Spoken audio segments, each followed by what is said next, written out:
Mike Sit It First is a sports podcast hosted by the ever energetic Michael Carvelis. Mike always has an opinion you won't hear anywhere else on the biggest topics in the world of athletics. Prepare for a wild ride of predictions and analysis only Mike can provide. This is Mike Sit It First on a Friday night, live on 12 Ounce Sports.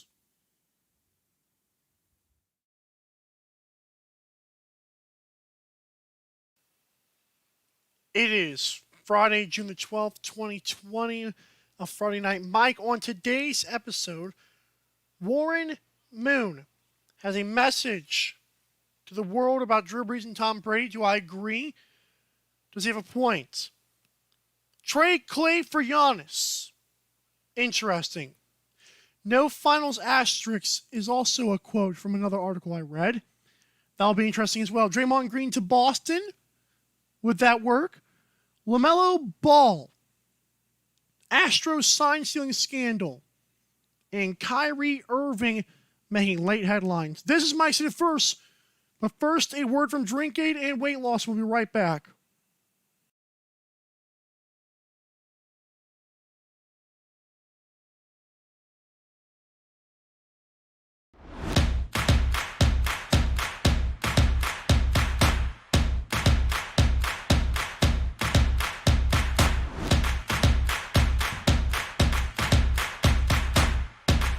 Drinkade, ready for distribution worldwide.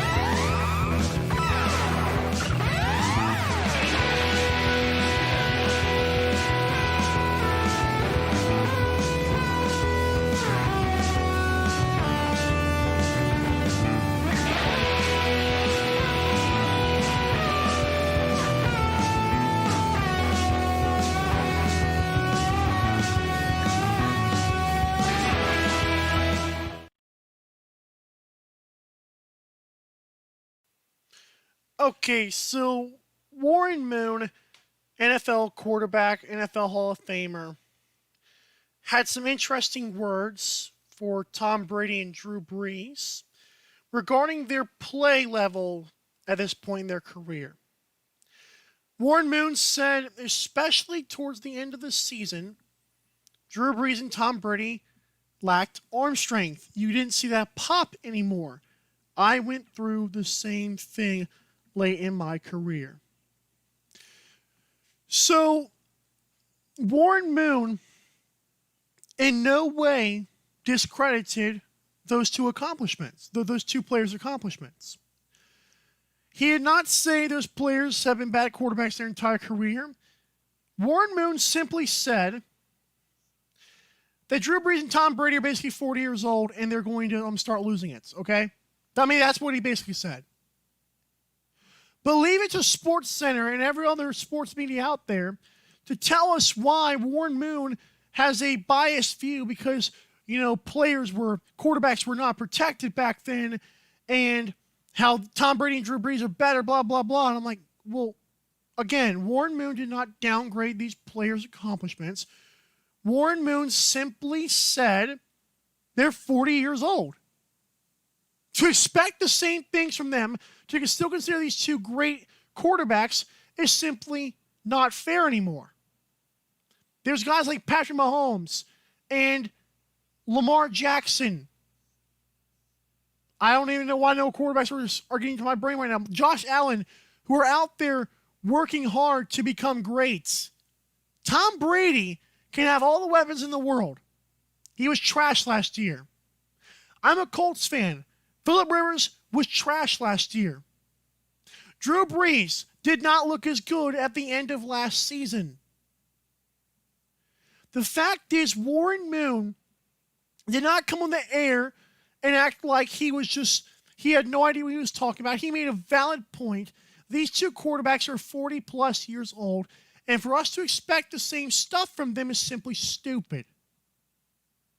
It's funny to me how much times NFL fans get into this mindset of once this player's great, he's always great and he's never going to stop being great. Like Cam Newton is the same way. These guys, they talk about how Cam Newton, because of a 15 MVP season, 5 years later after injuries and stuff, how the guy is just not, how he's still the same MVP quarterback. He's not. Colin Kaepernick, despite his anthem issues and all that stuff, Colin Kaepernick was benched by Blaine Gabbert before all that stuff started happening. But the media and everybody will tell you how he's still a deserving quarterback. Guys, come on now. Just because a player has been great for a period of time does not mean they're great now. And they should not be treated as such. We should recognize their limitations. For people to discredit Warren Moon because he played a different era is simply not fair. Are we saying that Warren Moon is delusional and is no longer an NFL fan? Man obviously knows what he's talking about. It wasn't because he was hit a lot. When your legs give out at 40, that's just what happens. So when your legs give out, your arm strength dwindles. And that's what happened last year with Tom Brady, Drew Brees, and dare I say Phillip Rivers of my Indianapolis Colts. It's just so stinking frustrating to see once a good player, always a good player. Listen, their legacy will be remembered forever. But to act like in 2020 at ages 41 and 43 that these two quarterbacks are going to be the exact same person they were 10 years ago is simply misunderstood and simply ignorance. It's okay to admit that Tom Brady is not as good as he was, if he was ever good at all to me. But it's okay to admit that. It's okay to admit that Drew Brees has lost a step, although he's the best passer of all time in terms of yards and touchdowns. We get it. You love them. But don't act like they're still the top two quarterbacks in the league, because that's just simply not the case anymore. They are not the same athletically. And I'm sorry, but in athletic sports, once you lose your athleticism, you kind of aren't very good anymore. Now, is Drew Brees on his bad day better than a let me get a quarterback. Better than a, Sam. I don't know what's the word here. Better than a backup quarterback? Sure, okay, I could get that. But is he also not a top 10 quarterback? Yes, that's true. Maybe he's top 10, but people like to put him in the top 5 conversations all the time. Like it's disrespectful to say Tom Brady at age 43 and Drew Brees at age 41 are suddenly some terrible players, and that would be so disrespectful to say that. No, it's really not. Players' wheels fall off. It happens. We get old. Okay? That's life.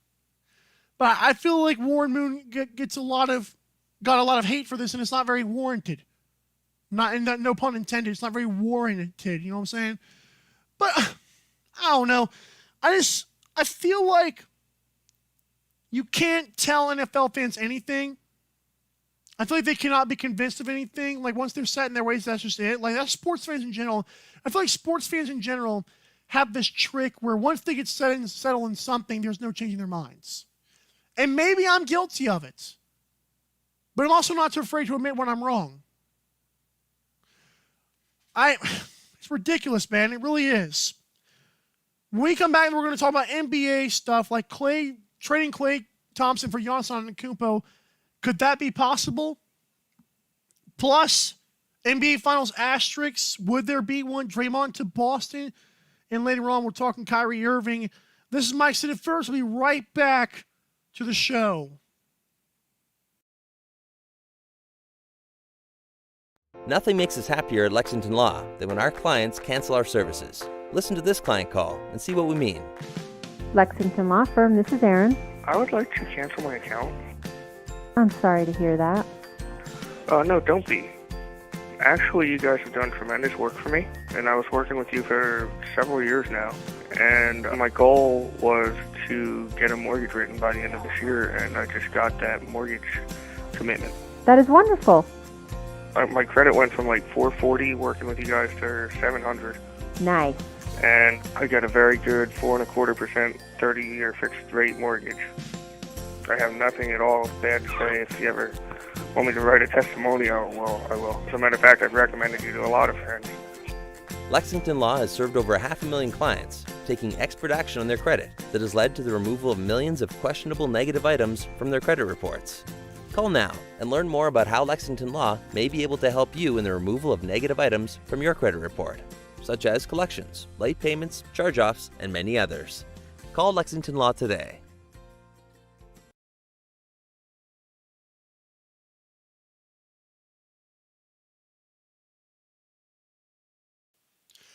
Okay, so Tom Haberstraw of NBC Sports was asked a question about how the Golden State Warriors would go about acquiring Giannis Antetokounmpo this season.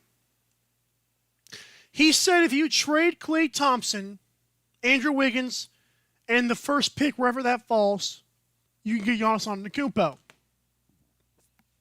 Okay, so basically the question, like I said, was like, if the Warriors, they don't have to sacrifice some stuff, who would they have to sacrifice? So he said Andrew Wiggins, the first pick, and Klay Thompson. Now listen, he then goes on a tangent about how Giannis Antetokounmpo for the next 5 years, could win the MVP, and he could be this and he could be that.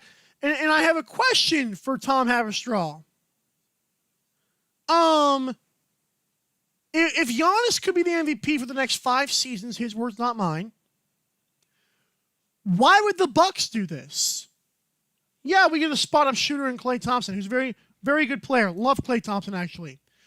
Yeah, we get Andrew Wiggins, who still could develop, although I don't buy it. Yeah, we could get the first pick in the draft, which could turn to Anthony Edwards and LaMelo Ball. But we also could still have Giannis Antetokounmpo if he wants to stay. When people are making these trades, it's not just about what the Warriors can get. It's what the Bucks are getting. Again, Klay is a very good to great player. Very talented player. 3-and-D, the purest 3-and-D you can find in the league. Andrew Wiggins has a great body and can still develop despite what I think. And the first round draft pick, which will be very high, probably in the top 5, if not the top pick, that would be great. But nobody in this year's draft is Giannis. And I don't know if those 3 things would add up to 5 MVPs over the next 5 years. You can't just say, well, Klay Thompson's really good and Andrew Wiggins could develop and then with his first pick. Well, it's not like Zion. If Zion was at the top of the draft and the Bucks were that sold, maybe. But if Giannis is already developing into this Greek freak, literally, he's a Greek god at this point, the way he plays. As soon as he gets a jump shot, he might be the greatest player of all time. I'm sorry, LeBron James, but that could be a thing. So, why on earth would you give up again, Tom Haberstraw's words, why would you give up a guy who could be the MVP for the next 5 seasons for those 3 things? Especially in this year's draft. This year's draft is not very talented. There's some nice pieces, but there's no definite number 1. Although, I'll debunk that later. But my point is, what in the world's going on here? Again, when you're making these trades for certain players and you're thinking of, they could do this, this, and this, would the Bucks really give up Giannis knowing there's a chance he could stay in free agency? And with that being said, I teased on Twitter earlier this week, and I haven't really talked about it yet. What are the top 3 Giannis Antetokounmpo free agent destinations? Here you are right here in front of your face. Mike's the first, right? Yeah. I believe the Golden State Warriors do have a chance to sign on Giannis, and I think that's good, but it's also wishful thinking.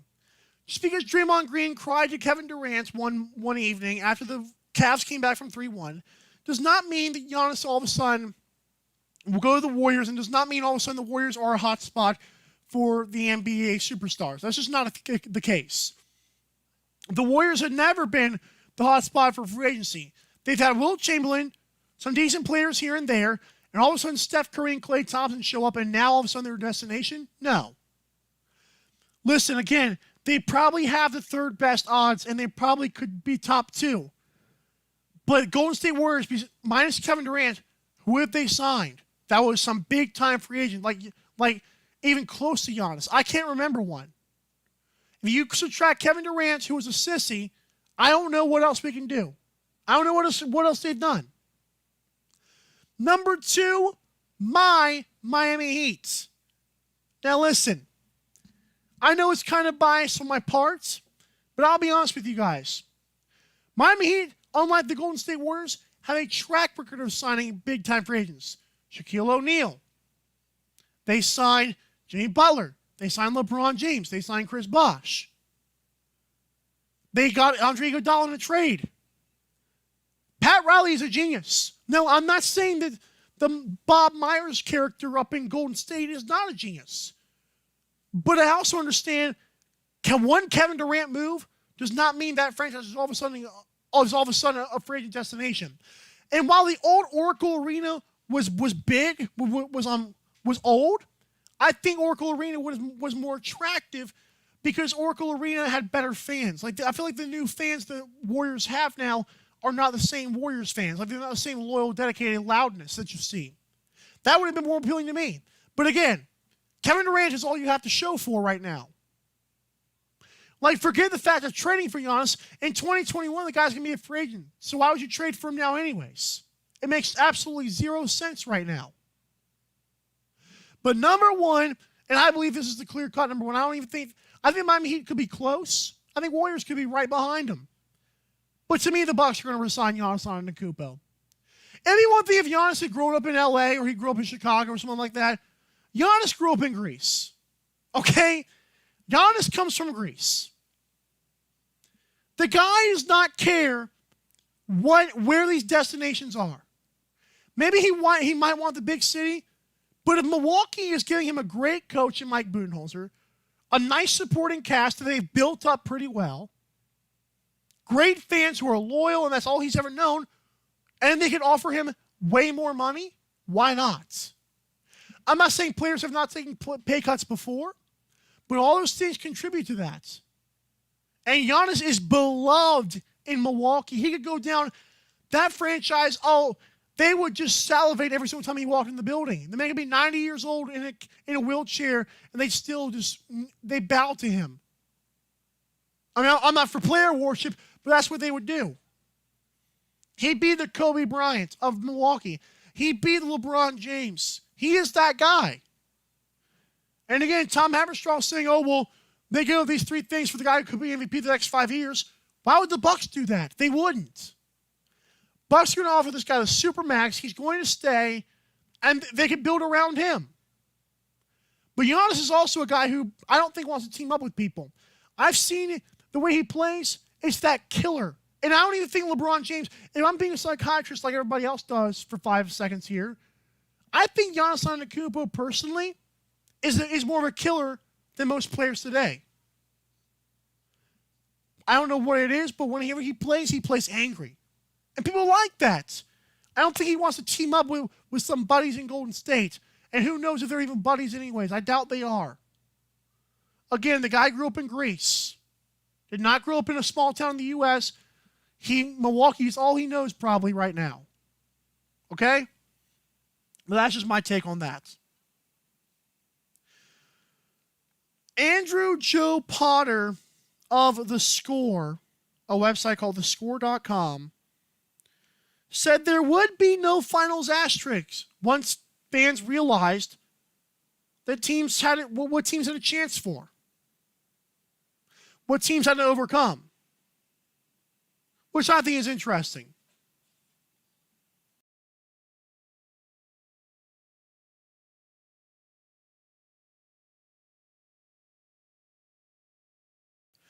I believe, although me personally, I agree with Andrew Joe Potter, to an extent, there should be no finals asterisks. There will be a finals asterisk, especially if LeBron James wins the NBA Finals this season. That is just the facts. No matter what you tell fans about this season, if the season was shortened and there was no home court advantage, somehow that disqualifies LeBron James from winning his 4th ring. And Michael Jordan is still the greatest player of all time. I mentioned at the outset of this podcast that once sports fans are set in their ways, there's no changing their minds, at least most of them. So LeBron James can do all he wants. Fans and haters will still put an asterisk. And what is an asterisk, by the way? It's a little thing that looks like a star next to somebody. Like, the asterisk is like what people say the Astros are right now. The Houston Asterix. Because there's a little bit of controversy with their championship. To me, it would be unfair. I completely agree. But for Andrew Joe Potter to say that fans would come to accept the fact, no, they would not. Because home court advantage matters, which I don't think it does. I believe if I'm LeBron James and I'm better than everybody on the planet, I believe I can win. Like, there is no, I don't believe in home court advantage with great players. I believe some players, it might affect them. Like, it might get their nerves up. But I do believe in basketball, if you're going to make the shot, you're going to make the shot, home court or not. That's just how it is. You would not convince me, the screaming fans, maybe at the free throw line, but if I'm going to go off for 50 points, I'm going to go off for 50 points. I don't care if it's in Orlando, at Disney World. I don't care if it's in Los Angeles and Hollywood, okay? That's just how it is. I believe there would be one because of fan speculation, because it would disqualify certain players like LeBron James. Now, if Giannis or Kawhi win it, maybe. Maybe fans overlook it. But I promise you, the home court advantage is going to be a huge thing. It's going to be weird. I've already said this before. NBA probably has the worst time coming back because of how weird it's going to sound. But I promise you, despite what I want to think, fans are going to tell you that this season does not count. And it really stinks. It really does. But it's not my call. Draymond Green could be traded to the Boston Celtics. I forgot where I read this, but when I thought about this, I thought this was a great trade. If I'm the Boston Celtics, and actually if I'm the Miami Heat as well, I go ask for Draymond Green. I don't even like Draymond Green as a player. I really don't. I cannot stand him. I think he's overrated. But in the right system, Draymond Green is a great player. If he is called on to do the dirty work, like a Kelly Olynyk in Boston and Miami, I believe Draymond Green will go down as an all-time great. And I don't think he's talented enough, but he obviously would be productive because of his steals, his rebounds, his blocks, his efforts, his energy. He's the Patrick Beverly. He's just the dog. He's the guy who get up under your skin and make sure that you have to work for a living. Even if you score 50 on him, you could have scored 80 if it wasn't for Draymond Green. I believe the Celtics would flourish with Draymond Green. I'm not saying he would be the deciding factor, but it would certainly help. The man knows how to win a championship. He has showed up in big games. He's hit big threes. Despite not being able to hit them all season, he hits them in the finals. Go figure. But Draymond Green to Boston could be a thing, and I could see this very much happening. Draymond Green, again, is that dirty player, but if I'm the Celtics, who do I give up? And now let's make it work for both teams here. Let's say the Warriors have to trade Draymond Green. I say the Warriors would have to give up probably Draymond and Andrew Wiggins. Because if you want anybody serviceable back in return, you're going to have to give at least one other player. And I'm not going to give away Clay or Steph, but I will give you Andrew Wiggins and Draymond Green. Draymond is a proven player. Andrew Wiggins not so much. From the Celtics, would I trade away Jalen? Like, in the future of my franchises, if I already have Kemba Walker, if I have, Jason Tatum, I already have Marcus Smart, yeah, I'm trading Jaylen Brown for Draymond Green and Andrew Wiggins. I'm sorry, I am. And I'm the Warriors, if I can get Jaylen Brown to go along with, Klay Thompson, Steph Curry, even if Jaylen Brown comes off the bench, I'm all for that. I'm 100% for that. There's a scorer. He can also posterize people. He's a good assassin. Again, would he start in Golden State? Maybe. But if I'm the Celtics, I'd do this trade right now. I acquired Draymond Green Can you imagine having Marcus Smart and Draymond Green on the same team? That's incredible. Again, Jason Tatum is obviously the future in Boston. Why not pick up Draymond Green? Why not try to develop Andrew Wiggins if you can? I like Brad Stevens. I think he could get the most out of Andrew Wiggins. We'll have to see. But Draymond Green to Boston, I would do that right now if I'm the Celtics. I forgot his name. I wish I knew the Celtics GM's name right now. But yeah, you get it. When I come back, I'm going to talk about LaMelo Ball. What is his ceiling? Why should he be the first pick? Alex Cora versus the MLB and the Astros and Kyrie Irving.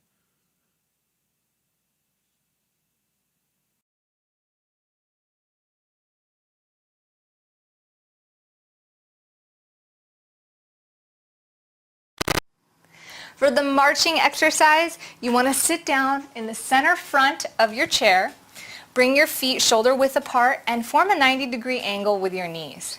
From here, you're going to lift one foot and raise the opposite arm, just as you march in place in your chair. Make sure you keep that core nice and tight and you breathe into it, and also maintain good posture with a straight back.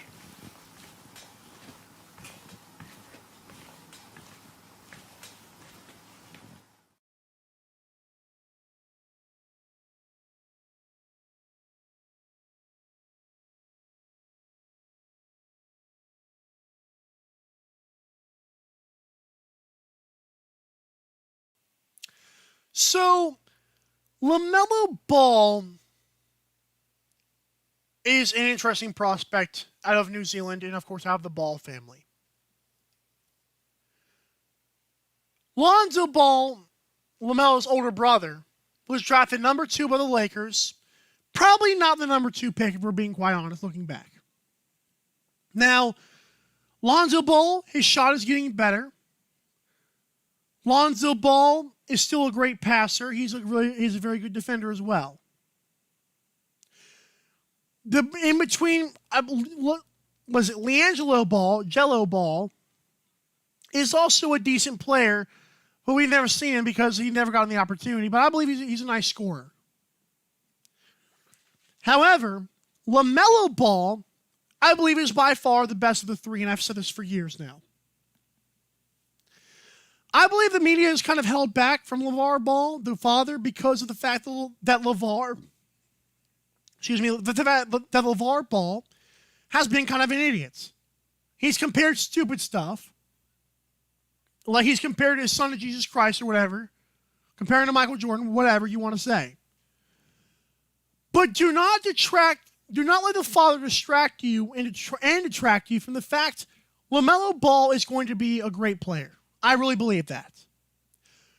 LaMelo Ball is I believe 6'8" right now or 6'7" right now. He's a point guard. He can score. He's not as good of a passer as his brother, but he's pretty darn good. And he has a great long body. I believe LaMelo Ball should be the number 1 pick in the draft this year. I really do.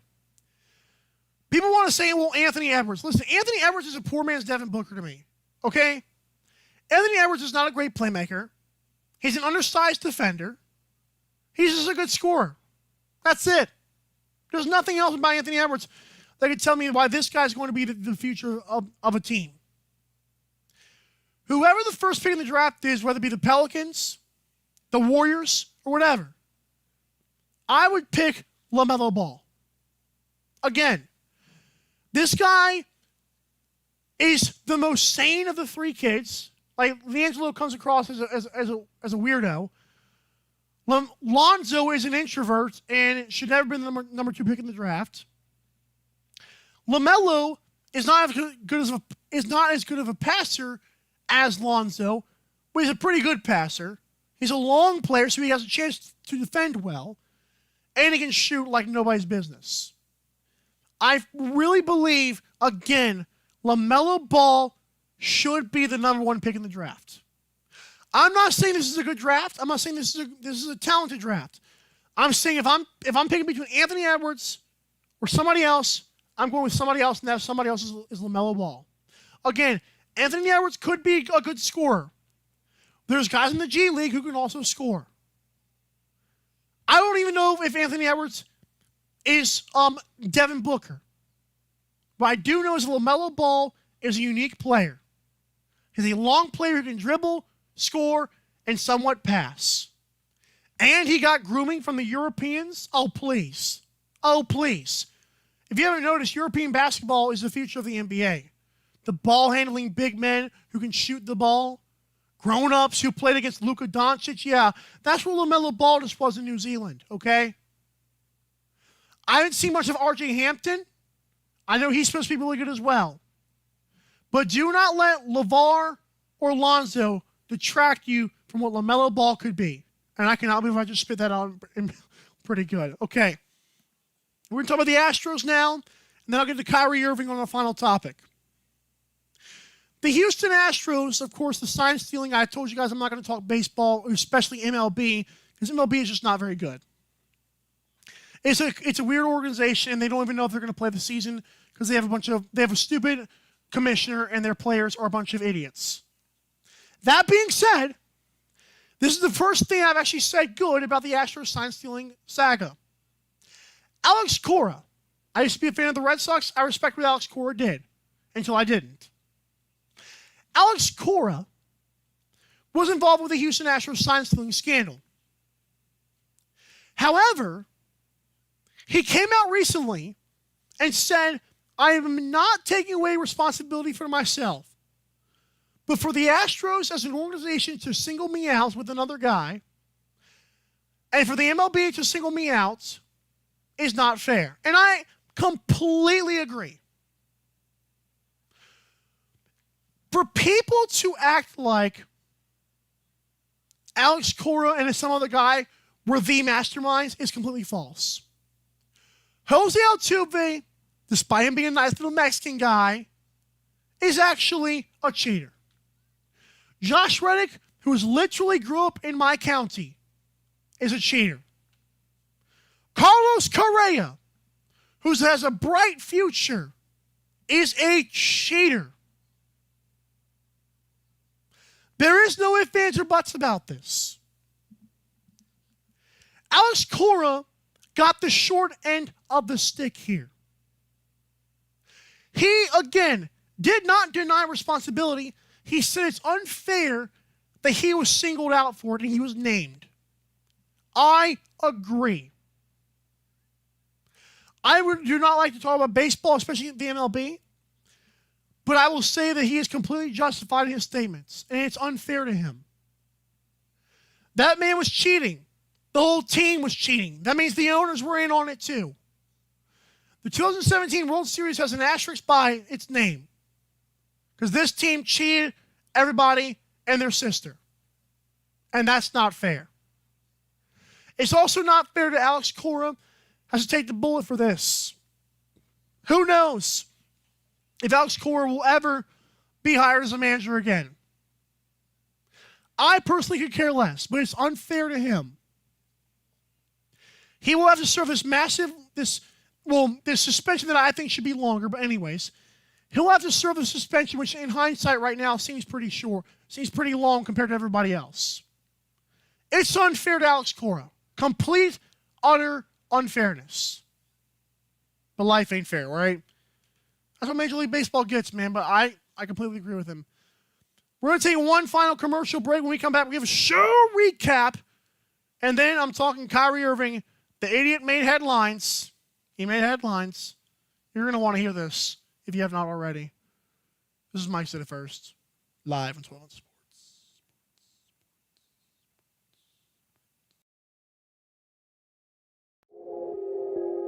That's what's needed to get to that next level. I'm Rob Pennell, and I'm going to teach you how to be an offensive machine.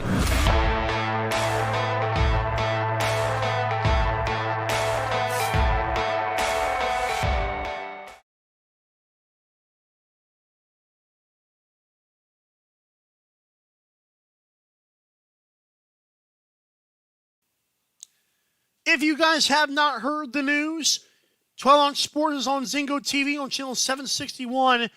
When you go to Zingo TV, use that promo code 120Z, all caps, no spaces, for free watching of that entire Zingo TV. I am so excited for this because I have this new thing called Best of Mike. The Best of Mike said it first. I kind of was using my YouTube for it, which still could be a thing in the future.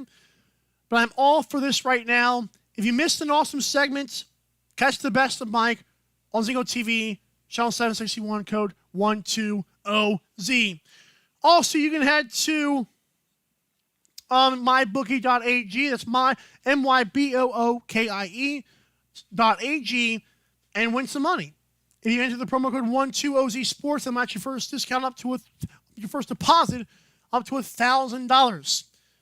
It also helps the station out so shows like me can stay on and actually want to stay on to know that people are listening. In fact, one of my buddies, Jimmy, at work, at my job, my day job, right? Jimmy has won $2,000 after depositing $50 his first time in. Unfortunately, I did not know that, so he did not get the promo code. But he's been showing people at work. Everybody's been in on it. So just go ahead and go to mybookie.ag. That's mybookie.ag. Tell them 12-ounce sports sent you. That's 120Z Sports, all caps, no spaces. Before our final topic, here's a show recap presented by MyBookie. Warren Moon was completely warranted, no pun intended, by saying that Drew Brees and Tom Brady have lost a step and some pop in their arm. He's not taking away from their greatness. He's just saying they may not be the great quarterbacks you once knew. Get over it, especially late in the season. Hastroff of NBC Sports says you should trade Clay, Andrew Wiggins, and the first pick for Giannis. But his logic is that Giannis will be the MVP for the next 5 years. If that's the case, why would the Bucks do it? Come on now. Andrew Potter makes a point. There should be no finals asterisks when the teams win this year, but there will be, especially if LeBron wins it. Draymond Green to Boston should happen if I'm the Boston Celtics, and personally, I would probably go Draymond Green and Andrew Wiggins in exchange for Jaylen Brown. I mean, that would be a great trade to me if that worked out financially. LaMelo Ball should be the number one pick in the draft. He has the tools in a very weak draft that we have not seen weak since probably 2017, I believe it is. But hey, do not confuse LeVar and Lonzo with LaMelo Ball. Trust me, you won't regret it. Alex Cora is completely justified. It's unfair that he's the one singled out for the sign-stealing scandal. And before we get to our last topic, the free agent destinations for Giannis Antetokounmpo are as follows. Number 3, the Golden State Warriors. This is a great destination because of Steph and Clay only. It is not because the team is a hot spot, okay? The fact is Kevin Durant's the only free agent they've had in quite some time. Miami Heat are the second best. And again, they're above the Warriors, but they're not the number one team. The Heat have a track record. They also have a nice culture in place. But if I'm Giannis and I could be a god in Wisconsin, I could win championships with a great coach and great teammates. And I could be offered the Supermax. Yes, I'm staying with Milwaukee. And the kid grew up in Greece. Come on now, guys. He's not like a Chicago kid that wants to play in LA or Miami. That's just not the case with Giannis. Final topic of the night is one that came in very late. And oh my goodness, I could not be more angry at this idiot. Kyrie Irving. My man, my dude, the one who hit the shot over Steph Curry in the NBA Finals. Who saved LeBron's legacy. Get out of here. Okay, so Kyrie Irving, you know how like the NBA is coming back, how the majority of the star players voted on the NBA should come back in Orlando from July 31st, so I believe it like September the something, or October the 3rd or whatever it is. So basically, Kyrie Irving had a 200-player conference call saying why, because of social injustice, that we should not have an NBA season. Listen, okay? First of all, I want to make a note. I'm white. Okay, everybody knows I'm white. Okay, I'm a white nerd. I get it. It's hysterical. Oh, I can't play basketball. That's great. I love playing basketball. I just can't play it. It's wonderful. I did not play sports in school. I get it. I understand. I'm not a person of color. I get it. I understand. But I bleed the same blood you do. It's red, right? Is yours red? Just making sure. So, Kyrie Irving has already had his coach, Kenny Atkinson, fired. Kyrie Irving thinks the earth is flat. Kyrie Irving wanted everything for himself once he found out LeBron James was a better player than him and got the majority of the credit like he should have. Kyrie Irving could not win in Boston the year before they were in the Eastern Conference Finals. Kyrie Irving befriended Kevin Durant, who's known as a snake across the league. The same Kyrie Irving, who said he doesn't want to play unless Kevin Durant plays, says we shouldn't play. Man,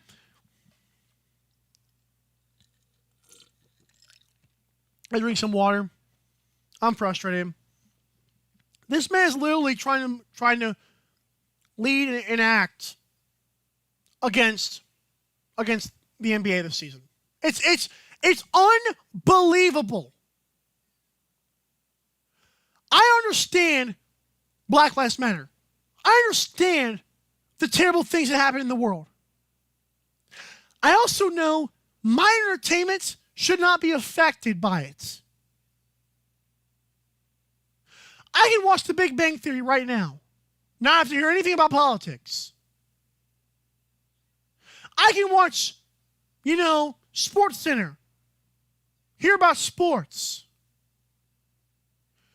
But now I can't watch the NBA because we have to take a stand? Get out of here. Stop. That's ridiculous.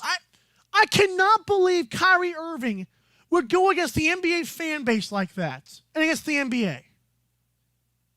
And this could not be a more Kyrie Irving move. I don't understand it. It's not fair. It doesn't make sense. You have a point. We get the social injustice. It's been going on for hundreds of years. Why should the NBA, because all of a sudden it's back now, why should we suddenly say, oh no, we're not going to do it because of the George Floyd pro? Get out of here, man. This is my entertainment. Unlike some people who can do stuff outside of sports, I have no hobbies but sports and music. For people to take away entertainment because of some politics is unbelievably unfair. It's selfish. Kyrie can, if he wants to boycott, sure, you do that, Kyrie. And I support you, whatever. But don't take away from the majority of fans who want this thing to conclude. Stop it. We want to see if Giannis wins. We want to see if Kawhi can overtake LeBron. We want to see if LeBron can get his fourth ring. We're not concerned about Kyrie Irving and what he thinks. The majority of actual NBA fans. I want to hear the social justice warriors on Twitter telling me all these terrible things about how this, that, and the other about people of color are mistreated. We understand that. It's not rocket science. But what happens to the NBA being some safe haven for players to deal with their problems? You can't do anything in the NBA to raise awareness. You have to stop. Kyrie Irving literally wants to stop the NBA season from concluding. And that's completely unfair, ignorant, and selfish. It's not fair. We've waited months for this thing to come back. It finally is. And suddenly, here comes Kyrie Irving out of the woodworks. The weird conspiracy theorist that he is. It's absolutely ridiculous, and I cannot stand it. He has to be called out for it. He has to. July 31st is the date we're all looking forward to now, and this bum wants to come through and say, well, we should stop. No, we should not. If you want to lead your own little thing, I understand that you do that. But weren't Russell Westbrook, Damian Lillard, and others in the protest a week or two ago? Why can't Kyrie do that? Why do we have to cancel the season? Because Kyrie doesn't want to. Get out of here, man. Can't stand that. But this has been Mike Said It First. It's 10:46 p.m. Eastern Standard Time. Had a fun show, actually. the show turned out better than I thought it would. I'm so excited for what's the future of Mike Said It First and 12 on Sports is. If you're not here with us in our down years, you're not going to be with us when we're huge. It's going to be a great time. July 31st, it will come back, and if it doesn't come back, I'll sign my own little petition on why Kyrie Irving should not be in the NBA ever again. That being said, this has been a fun show. Like I said, I don't want to overdo it as always. Love it, hate it, don't like it, whatever. It's Mike Said It First. Mike Said It First is solely based on the fact that I have opinions that nobody else does. I'm not with the mainstream media. If ESPN offered me a contract right now for $1 million for a whole 2 or 3 years, I would not take it because I don't agree with them. They're completely unreal. They have an agenda, and I'm not for it. I used to be all for them. I used to love media. I used to love it. Lost a lot of respect for it. That's why I'm at 12 on Sports. That's why I love staying here and building with this brand. We don't have to talk about politics. This is sports, baby. This is sports. Have a great one, guys. Stay safe. Be happy. Be humble. Whatever. You get it. Goodbye. Good night. Peace. Stop it.